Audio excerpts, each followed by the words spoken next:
I had no particular great sense of connection with any of these incredible temples until I get to this incredible building at Edfu. And then stuff really began to happen, because the moment I crossed the threshold of this incredible temple, I felt a sense of homecoming. I felt as if I'd actually been involved with it in a certain way, because the amazing sort of heart connection just opened up for me. And I began to get this ringing in my ear, which is usually a sign that the local magnetic field is being amplified. At least it is for me anyway. And something was telling me in my right ear, please take out the camera now and start shooting. And I went, okay. I'm just trying to just shut up and just take the camera. Okay. My guides are very forceful. I think it's because I'm a double earth, so I guess I have very focused guides behind me. So I was taking this photograph of the altar. By the way, altar comes from an old word called altar, spelled with an E. Makes you wonder what it's altering. You ever thought about that? What is an altar altering? And the moment I started to take pictures of the altar in this incredible state of connection, this began to happen.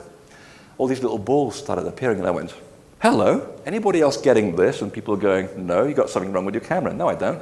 I've been a professional photographer for 20 years. I know anomalies or rubbish when I see it. You know, it's either one or the other. And this was certainly an anomaly. And as my connection grew with this place, they began to really come into focus. So my mental activity is decreasing and my emotional connection is growing at this altar. And I'm having these alterations happening and manifesting right in front of my very eyes. Now, I have a lot of people in my family who really don't believe this stuff. They think I'm from another planet.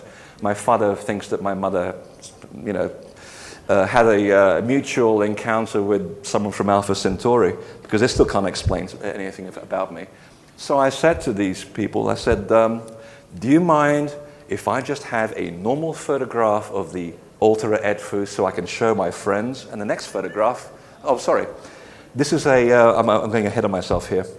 This is just an expanded, enhanced photograph, just to show you that when you enhance these pictures, there's a lot more going on than you actually see on your camera.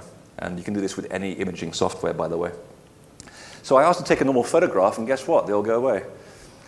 At that point, I realized you can communicate with these people. I usually call them bastards because they have a nasty sense of humor. Really, really good sense of humor. They like playing tricks on you. They're the old will-o'-the-wisp, the old fairies, the little green people. I mean, they really like having a good game with you. And it's all for fun. They think we take ourselves too seriously down here. So I began to write these things down. Okay, you can communicate with them. I'm at a hot spot. I'm on the magnetic line. I'm at the altar, which is the congregation of all energy at these temples. But when I ask them to go away, they go away. Let me make some adjustments for that and go on to the next sacred site. So I went to several more temples around Egypt, and nothing happened. But guess what? My emotional connection also wasn't there with these temples, despite the fact that they were wonderful temples. Then I get to Dendera, and I get to the entrance at Dendera, and there's another interesting word, entrance. What is it entrancing? Isn't that interesting? Etymology is a wonderful thing.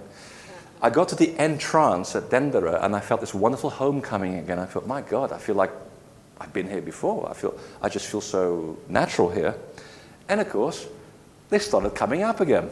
And guess what? Again, I'm getting all the major orbs happening around the altar once more. Same emotional connection, same results, one after the other. Here they are again.